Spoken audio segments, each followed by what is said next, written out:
So good morning students. Today I am going to explain about plastics and types of plastics, etc. Children.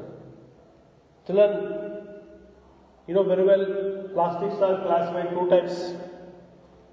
One is the thermoplastics and thermosetting plastics. Children, what are thermoplastics? So thermoplastics are nothing but children plastic which get deformed easily on heating. The plastics which get deformed easily on heating and can be bent are known as thermoplastics.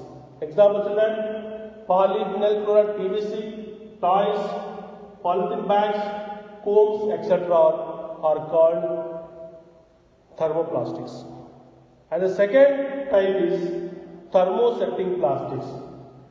Thermosetting plastics which molded once cannot be softened by heating are called thermosetting plastics. Example children, melamine and bakelite are the example for thermosetting plastics. Children, you know the thermoplastics have linear arrangements. Okay, these are having linear arrangement like this. Thermoplastics will have linear arrangements children, and thermoplastics are cross-linked arrangements children. Okay, are cross-linked arrangement, that is like children now see are cross-linked arrangements.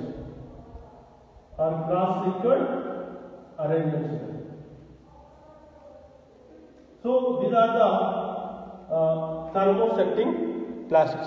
So cross-linked arrangement and linear arrangement. Okay. Now thermosetting plastics have cross-linked arrangement, and the differences in the arrangement of monomers nothing but single monomers combined together to give large monomer, they are called as polymers. Okay, the difference in their property. So now we learn biodegradable and non-biodegradable materials. So what are biodegradable materials and what are non-biodegradable materials? Children, a material which gets decomposed through natural process by the action of microbes is called biodegradable materials. I repeat children, a material which gets decomposed through natural process by action of microbes is called biodegradable materials. Example, paper, cotton cloth, woolen sweater, and peels of vegetables and fruits, etc. These are all comes under biodegradable material because they decompose easily by natural process. And non-biodegradable materials. What are non-biodegradable materials? A material which cannot be decomposed by natural process. A material which cannot be decomposed by the natural process is known as non-biodegradable material. Examples: metals, plastics, containers. Plastic containers.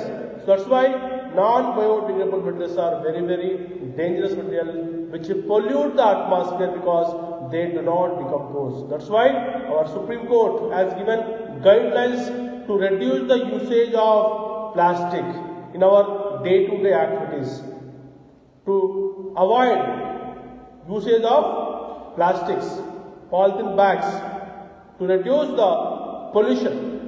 Why? Because they do not decompose easily by natural process, are called non-biodegradable materials. Example: metals, plastic, containers, etc. are called non-biodegradable materials.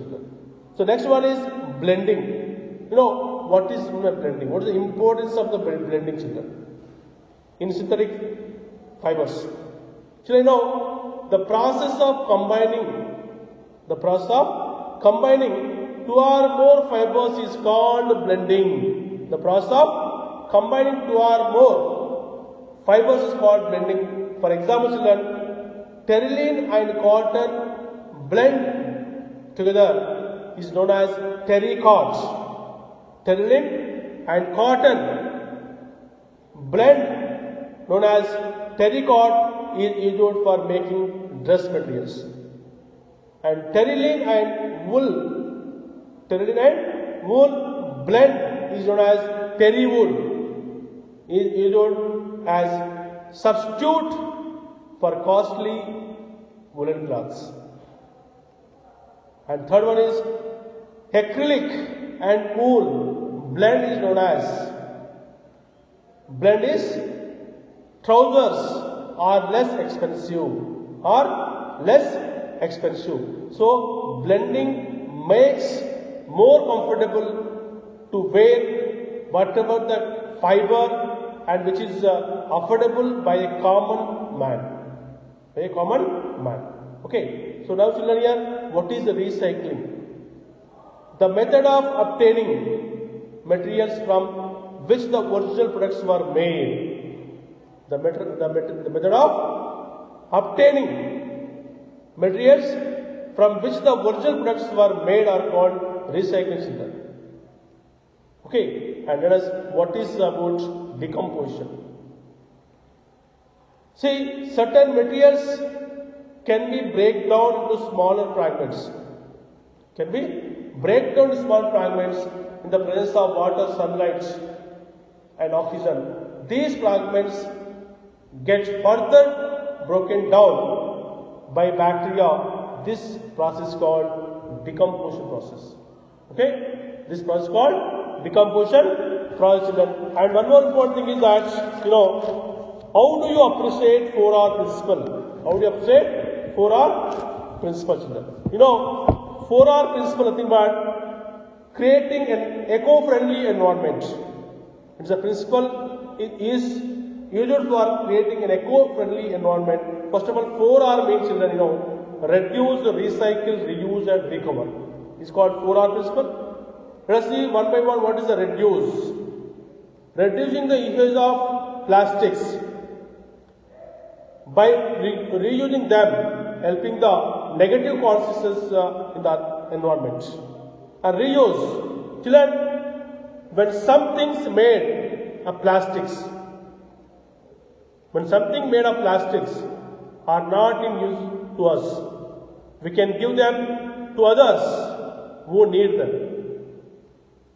This helps the negative consequences or environment. This is eco-friendly.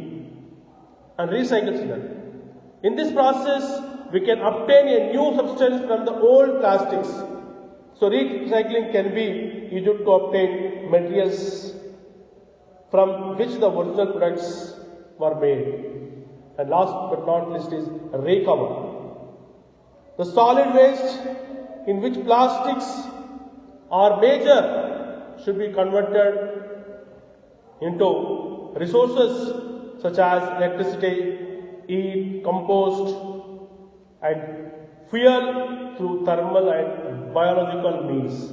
So in this way, 4R principle is eco-friendly for the nature. So children, these are the 4R principle is very important for our day-to-day life activities. By following this, and we can how to use plastics, when to use plastics, why to use plastics. This everything you can come to know if you learn this concept.